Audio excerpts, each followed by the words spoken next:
Narasaraopet parliament స్థానానికి TDP నుంచి బరిలో ఉన్నటువంటి సిట్టింగ్ ఎంపీ కూడా ఆయన లావు శ్రీకృష్ణదేవరాయ గారు. ఒక్కసారి ఆయనతో మాట్లాడదాం. సార్ నమస్తే అండి. నమస్కారం అండి. ఫైన్, మీరు ఎలా ఉన్నారు? యంగ్స్టర్ ప్లస్ డైనమిక్ ఇదే వినిపిస్తోంది అందరిలో కూడాను. మీ ప్రచారం ఎలా కొనసాగుతుంది చెప్పండి ఫస్ట్. ప్రచారం చాలా బాగా అవుతానే ఉంది. ప్రచారం అనేది ఏదో ఈ నెల రోజుల నుంచి చేస్తుంది కాదు, లేకపోతే నేనేదో అవైలబిలిటీ ఈ నెల రోజుల నుంచి ఉంటుంది కాదు. గడిచిన 5 సంవత్సరాల నుంచి మనం అవైలబుల్ గా ఉన్నాం ఇక్కడ ఈ ప్రాంతానికి. సో కొత్తగా ఏమీ ప్రచారం అనేది చేయాల్సిన అవసరం లేదు. ఆల్రెడీ ఇదివరకు ఏం చేస్తా ఉన్నామో దాన్నే కొద్దిగా ఎక్కువ చేయటం. నేను ఇప్పుడు చూసాను మీ దగ్గర అసలు 1-to-1 వచ్చేసి పర్సన్స్ డైరెక్ట్ గా జనరల్ గా మేము ఈ ఫీల్డ్ లో చూస్తుంటాం కదా, ఎమ్మెల్యే స్థాయి వ్యక్తులు కూడా కింద ఒక పర్సన్ ఉంటారు, ఒక పిఏనో లేకపోతే అసిస్టెంట్ ఎవరన్నా ఉండి వాళ్ళకి సంబంధించిన అంటే ఎవరన్నా రిక్వెస్ట్లు ఇస్తే అవి తీసుకోవటం, దరఖాస్తు స్వీకరించడం, మాట్లాడడం. బట్ మీరు అలా కాకుండా 1-to-1 మీరే డైరెక్ట్ గా పర్సన్ టు పర్సన్ మాట్లాడుతూ వెళ్తున్నారంటే అసలు ప్రజలతోటి ఎంత దగ్గరగా ఉన్నారనేది నేను స్వయంగా నా కళ్ళారా చూశాను. మీకు అందరికి తెలుసు, మేము అంటే విన్నాము, బట్ ఇప్పుడు విజ్ఞాన్ ఇన్స్టిట్యూట్స్ నడుపుతామని చెప్పి దాంట్లో కూడా అంతే. ఎవరు కూడా మన దగ్గరికి అపాయింట్మెంట్ తీసుకొని కానీ లేకపోతే వేరే కానీ రావాల్సిన అవసరం లేదు. ప్రతి ఒక్కరు కూడా వాక్ ఇన్ డైరెక్ట్ గా they come and meet. Parents దగ్గర నుంచి స్టూడెంట్స్ దగ్గర నుంచి అందరూ కూడా. సో ఆ కల్చర్ ఇన్స్టిట్యూట్స్ లో కూడా ఉంది. సేమ్ కల్చర్ ఇక్కడ కూడా చేస్తాను. కొత్తగా ఏం కాదు. అంటే కాలేజెస్ లో చేయటం వేరు, బట్ ఇక్కడ కాలేజ్ అంటే ప్రాఫిట్ మోటో, అక్కడ వస్తుంది మనకి, ఇక్కడ ఇవ్వాలి. అలా ఏం లేదు. కాలేజ్ అంటే ప్రాఫిట్ మోటో అని అనుకోవటానికి కూడా లేదు. మాది చూస్తే గనక బుక్స్ చూస్తే గనక లాస్ట్ విన్నానులేండి, చాలా మంది ఫ్రీ ఎడ్యుకేషన్ ఇస్తున్నారు. అదే యూనివర్సిటీ వైపు నుంచి మేము దాంట్లో నుంచి ₹1 ఇప్పుడు దాకా బయటకు తీసింది లేదు. మొత్తం ఆ డెవలప్మెంట్ కోసమే పెట్టాం ఈ 15 years నుంచి కూడా. సో అది ఎనీవన్ కెన్ చెక్.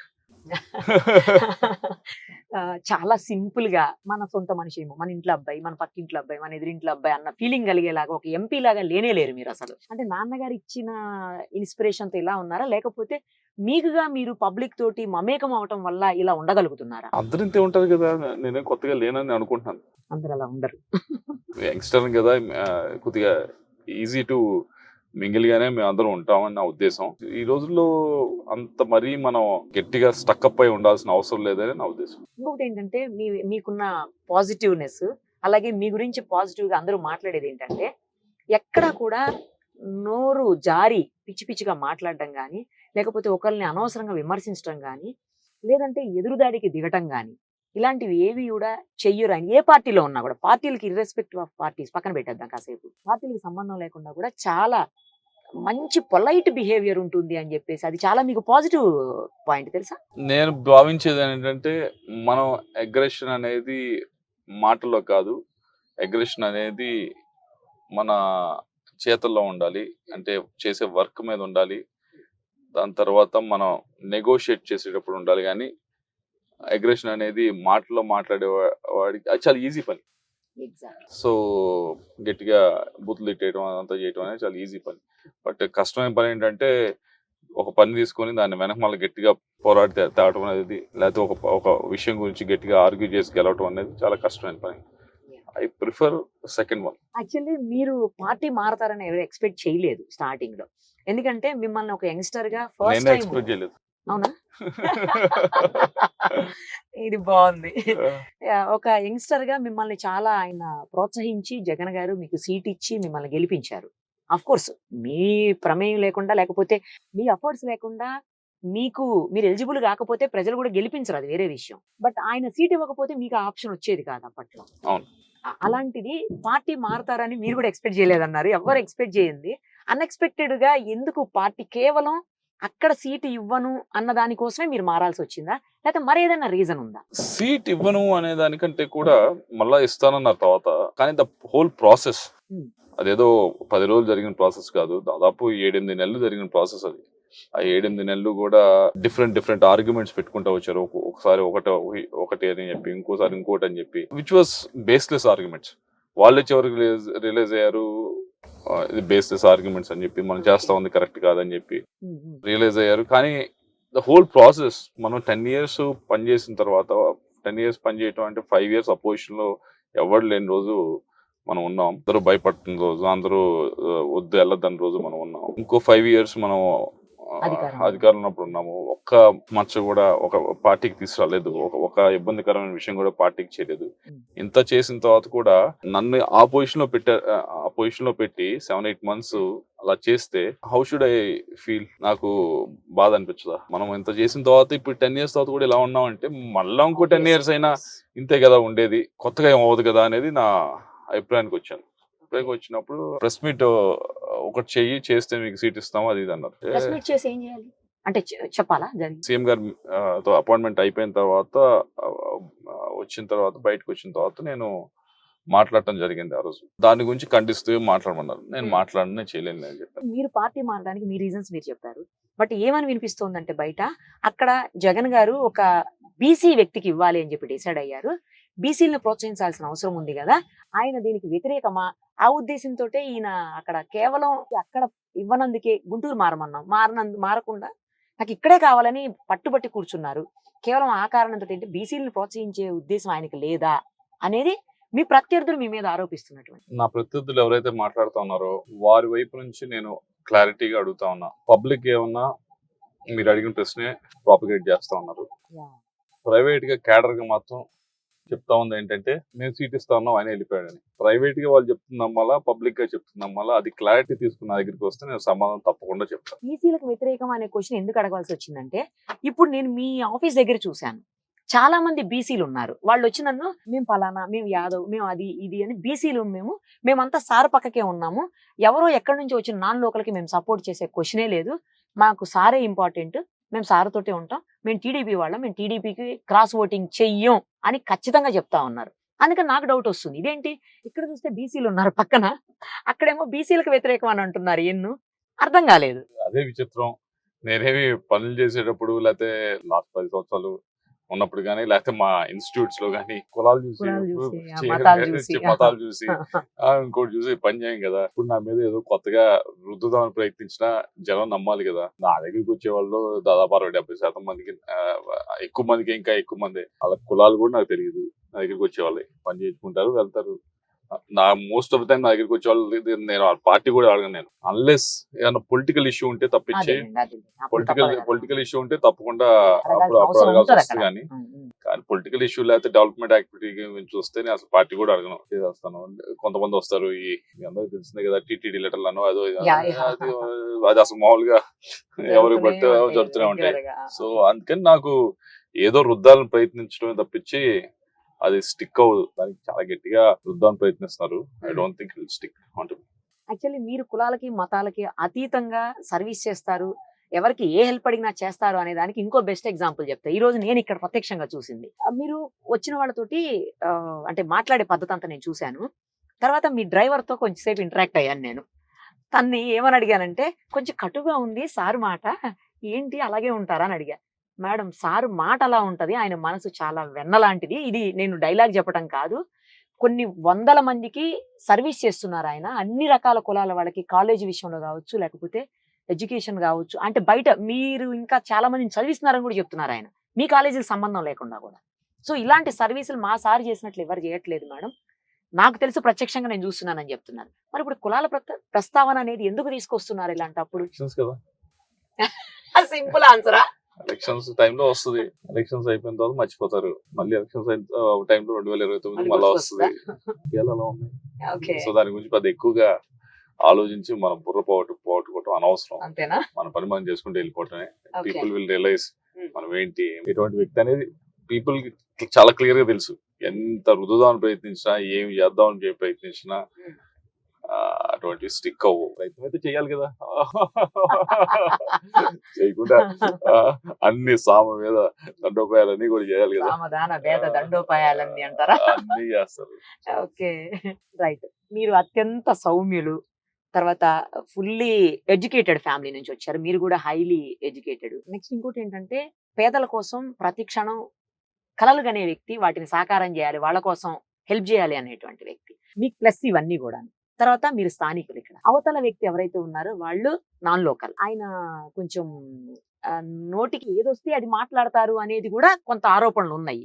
మీరు అవి కూడా మీరు వాటికి దూరంగా ఉంటారు అని మీ మీద ఒక రకమైన పాజిటివ్నెస్. సో ఇవన్నీ మీకు ఏ రకంగా ఉపయోగపడబోతున్నాయి రేపు ఎన్నికల్లో? నేను పోయినసారి ఎలక్షన్ అప్పుడు కూడా 2019 ఎలక్షన్ అప్పుడు కూడా నా పైన చాలా సీనియర్ అయిపోయి సంస్థ గారు నుంచున్నారు. ఉదాహరణ యాక్చువల్లీ చెప్తాను మీకు అది. అసలు ఎక్కడ మాట్లాడాను కదా దాని గురించి. సరే మన ఏదో మనం చెప్పుకుంటూ వెళ్ళేవాడు. ఒక రోజు మాత్రం నేను అన్నాను ఎక్కడో ఏదో మీటింగ్ లో, ఏమనంటే ఆయన వయసు అయిపోయింది, నేను యంగ్స్టర్ ని అని కొద్దిగా మాట్లాడాను. చాలా విచిత్రం ఏంటి సార్, కూర్చున్న తర్వాత నా పక్కన వైసీపీ లీడర్ ఉన్నాడు, పెద్ద ఆయన, ఎమ్మెల్యే కూడా ఏడా, ఇప్పుడు ఎమ్మెల్యే కూడా. ఆయన వచ్చి సార్ మీరు మాట్లాడకండి అలా అన్నాడు. మీకు సూట్ అవుతుంది, మీకు సూట్ కాదనే మీకు సూట్ అవుతుంది, మిమ్మల్ని పీపుల్ వేరేగా చూస్తారు, అసలు మీకు సూట్ అవుతుంది, ఒకే ఒకసారి మాట్లాడే దాంతో.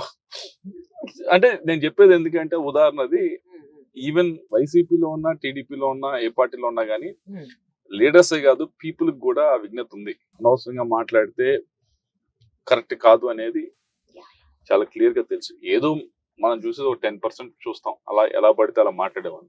అదే అందరూ అనుకుని ఆపాదిస్తాం మనం. అందరూ అలానే ఉంటారు, అందరూ అలానే చేస్తారని. మీడియా కూడా అలానే వాళ్ళకే ఎక్కువ ప్రైమ్ టైం ఇస్తుంది. ఎందుకంటే వాళ్ళదైతే బ్రేకింగ్ న్యూస్ అని చెప్పి 100 సార్లు వేయచ్చు. నాలాంటి వాడు మాట్లాడుకో బ్రేకింగ్ న్యూస్ ఏముంటది, మీకు బోర్ కదా.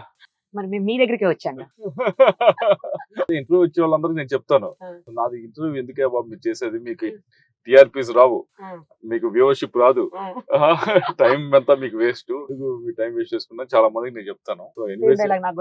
సేమ్ డైలాగ్ మీకు కూడా చెప్తాను. బట్ నాకు తెలుసు ఇది ఎలక్షన్ టైం కూడా మీరు వస్తారు. మీరు వెళ్ళారనుకోండి పబ్లిక్ లోకి, 1,00,000 మందికి పర్ డే వచ్చేసారు, అంతమంది కంటే మీరు చేయలేరు ఇంకా, అది మ్యాక్స్. బట్ మా ద్వారా వెళ్తే కొన్ని లక్షల మందికి, కోట్ల మందికి చేరుతుంది. అది పావు గంట అవచ్చు, 20 నిమిషాలు అవచ్చు, మీ వ్యూస్ అనేవి చేరతాయి. అవును, మరీ ముఖ్యంగా ఈ రోజుల్లో ఇన్స్టెడ్ ఆఫ్ న్యూస్ ఛానల్స్ కంటే కూడా మీలాంటి ఛానల్స్ కి ఇంకా ఎక్కువ బాగా వ్యూవర్షిప్ ఎక్కువ ఉంది. That's very true. బట్ కానీ నేను ఇందాక చెప్పినట్లు నా దగ్గర కాంట్రవర్సీ ఉండదు. ఫస్ట్ కాంట్రవర్సీ ఉంటేనే ట్యాగ్ చూస్తా కింద. ఇప్పుడు నేను మాట్లాడిన దానికి ట్యాగ్ కి సంబంధమే ఉండదు. జెండా మనం చేయం కదా, ఎందుకు పెట్టారు ట్యాగ్ అని చూస్తాం మనం. పెడతారు వాళ్ళు. రైట్. మీ డ్రీమ్ ప్రాజెక్ట్ వరికడసలపూడ, వరికి పూసల. ఓకే, అది తర్వాత దాంతో పాటు hospitals 100 bedded hospitals. Same time చాలా మందికి నిరుద్యోగులకి ఉద్యోగం ఇవ్వాలి. ఇవన్నీ మీ డ్రీమ్ ప్రాజెక్ట్స్. సగంలో ఆగిపోయి ఉన్నటువంటి పరిస్థితి ఉంది. మరి మీరు రాగానే వీటిని కంటిన్యూ చేస్తారా, లేకపోతే కొత్త ప్రాజెక్ట్స్ మళ్ళీ తీసుకొచ్చే ప్రయత్నం చేస్తారా? వరికి పూసల అనేది నేను 2019 ఎలక్షన్ అప్పుడు చెప్పాను, ఇది అవ్వాల్సిందే. ఎందుకంటే అప్పర్ పల్నాడుకి ఏదైతే రైట్ కెనాల్ పైన ఉన్న దానికి సాగునీరు కానీ త్రాగునీరు లేదు, అవ్వాల్సిందే. ఆ రోజు అందరూ కూడా స్థిరీకరణ కాదు, దీంతో కాదు, వేరేతో. అప్పర్ పల్నాడు ఏదైతే రైట్ కెనాల్ పైన ఉన్న దానికి అప్పుడు నేను చెప్పినప్పుడు చాలా మంది ఎగతాలు అన్న గానీ డౌట్స్ ఎక్స్ప్రెస్ చేశారు. ఎందుకంటే చాలా మంది అంత ముందు 60 సంవత్సరాలు ట్రై చేశారు, శంకుస్థాపన చేసి వదిలేసినటువంటి పరిస్థితి. డౌట్స్ ఎక్స్ప్రెస్ చేసేది అవుద్దా లేదా అని. ఫస్ట్ స్పీచ్ కూడా పార్లమెంట్ లో మాట్లాడినప్పుడు దీనికి సెంట్రల్ గవర్నమెంట్ సంబంధం ఏంటి అన్నారు. అంటే ఇది పర్మిషన్స్ అని రావాల్సిన సెంట్రల్ గవర్నమెంట్ నుంచి, అందుకే ఇక్కడ మాట్లాడుతా ఉన్నాను. అండ్ లక్కీలీ అందరు సపోర్ట్ చేశారు. చేయటం వల్ల we got all the permissions, ఏదైతే ఎన్విరాన్మెంట్ ఫారెస్ట్ పర్మిషన్స్ వచ్చినాయి, వైల్డ్ లైఫ్ పర్మిషన్స్ వచ్చినాయి, 2 కూడా వచ్చినాయి, 2 కేంద్ర ప్రభుత్వం నుంచి వచ్చినాయి. సో ఐ థింక్ అది పెద్ద డ్యామ్ కట్టాల్సిన ప్రాజెక్ట్ ఏం కాదు. జస్ట్ ఇప్పుడు ఆ పర్మిషన్స్ వచ్చిన మోటార్స్ పెట్టి పంప్ చేయటమే. దాంతో వస్తాయి దాదాపు 1,20,000 ఎకరాలకి మనము సాగునీరు అందించు, 4 లక్షల మంది పైగా తాగునీరు. సో అది ఫినిష్ చేయాలి. 2 ప్రాజెక్ట్ ఏమిటంటే, ఏదైతే దీనికి రైట్ కెనాల్ ఉంది, రైట్ కెనాల్ చూస్తే కనుక మనకి బాగా ఇబ్బంది పడతా ఉన్నారు. ఈ సంవత్సరం మరీ ఘోరంగా ఉంది. పైన శ్రీశైలం దగ్గర తెలంగాణ రాయలసీమ ఇద్దరు కూడా మోటార్స్ పెట్టి అటువైపు తీసుకెళ్తున్నారు. వాటర్ అంతా కూడా ఇంకా పెంచారు, డెప్త్ వాళ్ళు కింద నుంచి తీసుకుంటున్నారు. సో ఇప్పుడున్న పరిస్థితుల్లో ఏమిటంటే, వరద వస్తే తప్పించి పైన మహారాష్ట్ర నుంచి ఇక్కడికి, అంటే ఇక శ్రీశైలం దగ్గర ఆపలేని పరిస్థితి వస్తే తప్పించి ఇక్కడికి నీళ్ళు రావు. సో 9 lakh ఏకర్స్ దాని కింద సాగుతా ఉంది, రైట్ కెనాల్ కింద. అది స్థిరీకరణ చేయాలంటే దానికి ఒకటి ఏంటంటే, ఏదైతే గోదావరి జలాలు వచ్చి బ్యారేజ్ దగ్గర వస్తే పడతానే పట్టిసీమ ద్వారా, పోలవరం రైట్ కెనాల్ ద్వారా వాటిని తీసుకొచ్చి నకరికల్లో పోయారు. దీని గురించి ఆల్రెడీ గోదావరి పెన్నా దాని గురించి ఆల్రెడీ ఇప్పటికే కేంద్ర ప్రభుత్వం 1.5 year 2 years బ్యాక్ బడ్జెట్ లో కూడా ప్రతిపాదించారు. దాన్ని గట్టిగా పర్సూ చేసి చేయాల్సిన అవసరం ఉంది. ఎందుకంటే మొత్తం రాష్ట్ర ప్రభుత్వం చేయాలంటే అయ్యే పని కాదు. కేంద్ర ప్రభుత్వం కూడా చేస్తేనే అవుతుంది. సో అందుకని రెండోది ప్రాజెక్ట్ అది. మూడోది ఇందాక మీరు అన్నట్టు హెల్త్ కేర్ సంబంధించి మెడికల్ కాలేజ్ మనం తెచ్చుకున్నాం పిడుగురాల్లో. ఇంత ఓల్డ్ పార్లమెంట్ అయి ఉండి చాలా విచిత్రమైన విషయం ఏంటంటే ఒక్క మెడికల్ కాలేజ్ గవర్నమెంట్ కానీ ప్రైవేట్ కానీ లేదు 2019 దాకా. సో దాని తర్వాత పిడుగురాళ్ళ హెడ్ క్వార్టర్స్ పిడుగురాళ్ళ దాని కింద ఒక మెడికల్ కాలేజ్ తెచ్చుకున్నాం. అది ఆల్మోస్ట్ పనులు బాగానే అవుతున్నాయి. ఇంకొక 1 year లో అలా హాస్పిటల్ అన్ని ఓపెన్ అయిపోతాయి, పూర్తి స్థాయిలో ఓపెన్ అవుతాయి. దాంతో పాటు ఓన్లీ టెర్షరీ కేర్ అంటే కొద్దిగా హై కేర్ కి అయితే దానికి వెళ్ళొచ్చు. కానీ సెకండరీ కేర్, ప్రైమరీ కేర్ కి అయితే ప్రాథమిక ఆరోగ్య సంబంధించి కేంద్రాలకు సంబంధించి ప్రతి గ్రామాలు ఉంటాయి. టెర్షరీ కేర్ కి ఏమన్నా అక్కడ ఉంటుంది. కానీ సెకండరీ కేర్ అంటే ఏదైతే ఈ డెలివరీస్ ఇవన్నీ కూడా సంబంధించి అవి కనీసం మనం నియోజకవర్గ హెడ్ క్వార్టర్స్ లో కనుక మనం ఫుల్ ఫ్లెడ్జ్ గా ఎస్టాబ్లిష్ చేయగలిగి దాంట్లో కనుక మంచి స్టాఫ్ ని పెట్టగలిగితే I think it will solve. ఇప్పటికి కూడా మీకు తెలుసో తెలీదు, డెలివరీ అయ్యేటప్పుడు కూడా 2 years back 3 years back notice కూడా వచ్చింది. వినుకొండలో డెలివరీ అప్పుడు కూడా చనిపోతున్నారు. సో అంత ప్యాథటిక్ సిచ్యువేషన్ వస్తుంది. So we have to change it కదా. సో దానికి అది చేస్తే బాగుంటుంది. నాలుగోది ఏమన్నా వాటర్ గ్రిడ్, డ్రింకింగ్ వాటర్ సంబంధించి సాగర్ నుంచి వాటర్ కనుక పంప్ చేస్తే ఇప్పటికే జల్ జీవన్ మిషన్ ద్వారా 500 కోట్లు వచ్చింది ఇంటికి కుళాయి ఇచ్చే కార్యక్రమం. ఇంటికి కుళాయి ఇవ్వాలంటే ట్యాంక్ లో వాటర్ ఉండాలి కదా. ట్యాంక్ లో వాటర్ కి వాటర్ గ్రిడ్ ద్వారా కనెక్ట్ చేస్తే కనుక అవుతుంది. అది కూడా సెంట్రల్ గవర్నమెంట్ కి ప్రపోజల్ పంపించడం జరిగింది. దాన్ని కూడా శాంక్షన్ చేయించుకోవాలి. ఎందుకంటే మొత్తం ఇది కూడా స్టేట్ గవర్నమెంట్ చేసే పరిస్థితి లేదు. 50% 60% సెంట్రల్ గవర్నమెంట్ చేస్తే అది వీళ్ళు చేయగలరు. ఐదవది ఉద్యోగాలకు సంబంధించి ఏ ఊరికి వెళ్ళినా అడుగుతా ఉంది ఏంటంటే బీటెక్ చేస్తున్నారు, దాని తర్వాత డిగ్రీ చేస్తా ఉన్నారు, ఉద్యోగాలు లేక ఇబ్బంది పడుతా ఉన్నారు. సో దానికి ఏమన్నా మనం ఒక లాజిస్టిక్స్ హబ్, ఎందుకంటే ఇది గుంటూరు హైదరాబాద్ కనెక్షన్ ఇదంతా ఉంది కాబట్టి, అలాగే కృష్ణాపట్నం పోర్ట్ కి ఇదంతా ఉంది కాబట్టి we can establish A logistics hub here. కొద్దిగా ఉద్యోగాలు ఈ ప్రాంతం వస్తాయని నా ఉద్దేశం. నరసరావుపేట పార్లమెంట్ నియోజకవర్గంలో ఉన్న ఓటర్లు లావు శ్రీకృష్ణదేవరాయ గారికి ఓటు ఎందుకు వెయ్యాలి మళ్ళీ అంటే ఏం చెప్తారు? సరే, ఈ డెవలప్మెంట్ పార్టీ ఇచ్చే వెల్ఫేర్ ప్రోగ్రామ్స్ ఇవన్నీ ఒకవైపు, వీటితో పాటుగా చూడవలసింది ఏంటంటే నా ఉద్దేశంలో వ్యక్తిత్వం చూడాలి. లీడర్ ఒక వ్యక్తిత్వం ఎలా ఉన్నాడు, ఎలా పనిచేస్తున్నాడు, అవైలబిలిటీ ఉన్నాడా, మనం గెలిపించుకున్న తర్వాత మన కోసం పనిచేస్తాడా, మనకు సంబంధించిన విషయాలు గట్టిగా మాట్లాడతాడా పార్లమెంట్ లో, మనకు సంబంధించిన విషయాలు ఢిల్లీలో మినిస్ట్రీస్ దగ్గర తిరిగి పర్సూ చేసి తీసుకొస్తాడా లేదా, వీటన్నిటితో పాటుగా బిహేవియర్ ఎలా ఉంటుంది, ఈ ప్రాంతం గౌరవం పెంచుతామా లేదా, ఇవన్నీ కూడా చూడాల్సిన అవసరం ఉంది. And I prove my self last 5 సంవత్సరాల్లో కూడా అవన్నీ కూడా ఎక్కువ శాతం సక్సెస్ అయ్యానని నేను అనుకుంటా ఉన్నా. సో అందుకని డెవలప్మెంట్ యాక్టివిటీతో పాటు వ్యక్తిత్వం కూడా చూసి సపోర్ట్ చేయాలని కోరుకుంటాం. మీకున్నటువంటి 7 నియోజకవర్గాల్లో చిలుకలూరుపేట, నరసరావుపేట, తర్వాత గురజాల, నెక్స్ట్ పెదకూరపాడు, నెక్స్ట్ వచ్చేసి మాచర్ల, వీటన్నిటిలో కూడా సత్తెనపల్లి. మాచర్ల కొంచెం టఫ్ ఫైట్ నడుస్తుంది. మాచర్ల నుంచి ప్రాబ్లం వచ్చే అవకాశాలు ఉన్నాయి అని అంటున్నారు. క్లీన్ స్వీప్ చేసే అవకాశం లేదు అని అంటున్నారు. మీరేమంటారు? సికాలజిస్ట్ కాదు, నేను జ్యోతిష్యం చెప్పేవాడిని అంతకంటే కాదు. బట్ పీపుల్ నుంచి వచ్చే రియాక్షన్ ని అర్థం చేసుకొని మాత్రం చెప్పగలను. 7 గెలిచేదానికి గుడ్ ఛాన్స్ ఉంది. అందరూ ఊహిస్తా ఉంది ఏంటంటే లాస్ట్ 1 month 1.5 months నుంచి ఎక్కువ మంది మాట్లాడుకుంటా ఉంది ఏంటంటే వైఎస్ఆర్సీపీ సిద్ధం సభలు చేస్తా ఉంది, జనం బాగా వస్తా ఉన్నారు, టీడీపీ వైపు అవ్వట్లేదు. కానీ గమనించాల్సింది ఏంటంటే ఇప్పుడు ఈ లాస్ట్ 6-7 days లో మీరు చూసుంటారు నామినేషన్స్ పర్వం. నామినేషన్స్ చేసిన దగ్గరల్లా ఈక్వల్ బేసిస్ లో, అంటే ఇక్కడ నామినేషన్స్ అయినప్పుడు ఎవరికి స్టేట్ మిషన్ సపోర్ట్ ఉండదు. సిద్ధం సభలకి అయితే బస్సులు ఇంకా వగేరా సపోర్ట్, ఇక్కడ ఏం సపోర్ట్ ఉండదు. సో ఈక్వల్ బేసిస్ మీద చేసినప్పుడు చూస్తే 7 కాన్స్టిట్యూన్సీస్ ఎక్కడైతే తెలుగుదేశం నామినేషన్ చేసిన కార్యక్రమం ఉన్నాయో అయ్యే బాగా జరిగింది. స్వచ్ఛందంగా వచ్చారు, కసితో వచ్చారు, జనం వచ్చారంటే దాన్ని బట్టి క్లియర్ గా అర్థం అవుతుంది కదా ఎటు వెళ్తున్నారు అనేది. That's one indication. ముందు అన్ని కూడా బూస్టప్ చేసింది స్టేట్ మిషన్ అంతా ఉపయోగించి. ఇప్పుడు బూస్టప్ చేయడానికి లేదు, ఎందుకంటే ఈక్వల్ ప్లాట్ఫామ్, ఇది ఒరిజినల్, ఇది చూస్తే అర్థమైపోద్ది కదా. సో దాన్ని వేరు చేసుకుంటే so it's on the ascendancy TDP. కానీ మీరు ఈ మధ్య కాలంలో ఎక్కడో ఒక చోట టఫ్ అయితే ఉంటుంది, ఖచ్చితంగా పోరాడి గెలవాల్సి ఉంటుంది తప్పించి కేక్ వాక్ అయితే కాదు నా విజయం అని చెప్పేసి అన్నట్లుగా సోషల్ మీడియాలో కొన్ని వార్తలు వైరల్ అవుతా ఉన్నాయి. అన్నారా ఎక్కడన్నా అలాగా మీరు? ఎక్కడైనా ఇప్పుడు కూడా అంటాను. నేను 2019 కూడా ఉన్నా 1,57,000తో గెలిచినప్పుడు కూడా అన్నాను. ఓకే, ఎప్పుడు మీకు ఇది నేను ఓకే. ఎప్పుడు ఆ మైండ్ సెట్ తో పని చేస్తాను. అట్లయితేనే పర్ఫెక్ట్ గా పని చేయగలుగుతాం. గెలిచిపోయామని చెప్పి రిలాక్స్ గా కూర్చున్నాం అనుకోండి, ఉమ్, ఏదో నేను నామినేషన్ చేస్తే నేను గెలిచిపోయాను, ఎంపీ అయిపోయాను, ఎమ్మెల్యే అయిపోయాను ఫీల్ అవటం అనేది నా మైండ్ సెట్ కాదు. సో ఐ కీప్ సేయింగ్ ఇది టఫ్ ఫైటే, ఉమ్, మనం గట్టిగా పోరాడితేనే అవుతుంది. నామినేషన్స్ బాగా అద్భుతంగా అయినాయి కాబట్టి ఎలక్షన్ అయిపోయినట్టు కాదు అని నిన్న కూడా చెప్పాను మీటింగ్ లో. ఈ 15 రోజులు 20 రోజులు మనం గట్టిగా చేయాల్సిందే, కష్టపడాల్సిందే. ఇంకా ఏమన్నా ఎక్కడైనా 1-2 ఉంటే అవి కూడా కంప్లీట్ చేయాలి అనే నేను మైండ్ సెట్ తో ఉంటాను. ఓకే. నేను నిన్న కాదు మొన్న కాదు ఈ రోజు కూడా చెప్తున్నాను, అది టఫ్ ఫైటే. అంటే మీ ఒక్కరికి టఫ్ ఫైటా లేకపోతే మొత్తం స్టేట్ వైడ్ ఇలాగే పనిచేయాలా? స్టేట్ వైడ్ అంతా పని చేయాలి కదా. హౌ కెన్ యూ ఎలక్షన్ అవ్వక ముందే ఎలక్షన్ అయిపోయింది ఎలా ఫీల్ అవుతారు? రిలాక్స్ అవ్వాలి. రిలాక్స్ ఎలా అవుతాం మనం?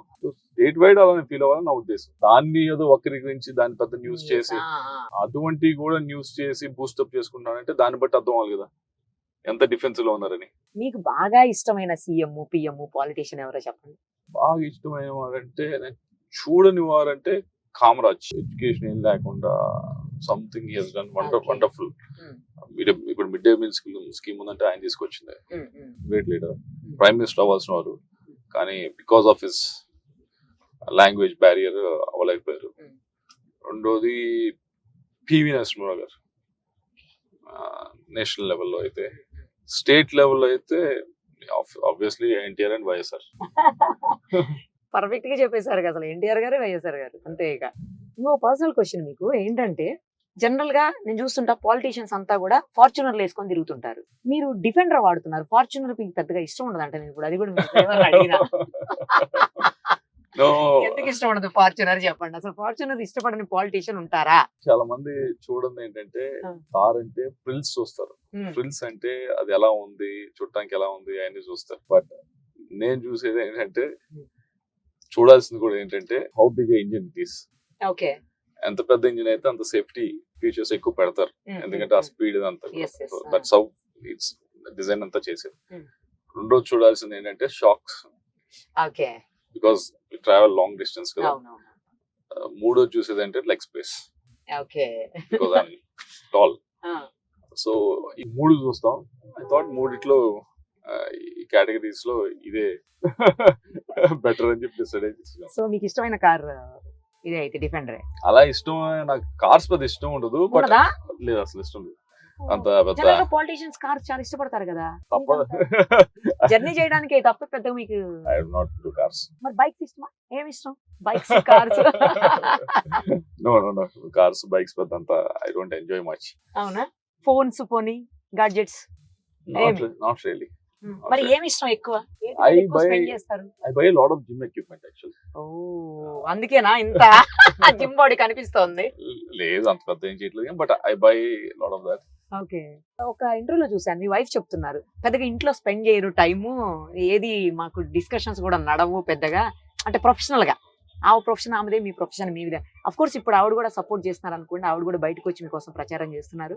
బట్ అయినా కూడా పెద్దగా డిస్కషన్స్ నడవు మాకు, పెద్దగా మాట్లాడుకోము, టైం ఇవ్వరు మాకు అని చెప్తున్నారు. మీ బాబు, మీ వైఫ్, అలాగే పేరెంట్స్ అంతా మిస్ అయిపోయినటువంటి ఫీలింగ్ ఉంటుందా మీకు, వాళ్ళని వాళ్ళు మిమ్మల్ని? ఈ 1 month నుంచి ఆఫ్ కోర్స్. ఓకే. బట్ మామూలుగానే ఇంట్లో కొద్దిగా మిగతా వారి కంటే కొద్దిగా తక్కువే మాట్లాడుకుంటాం.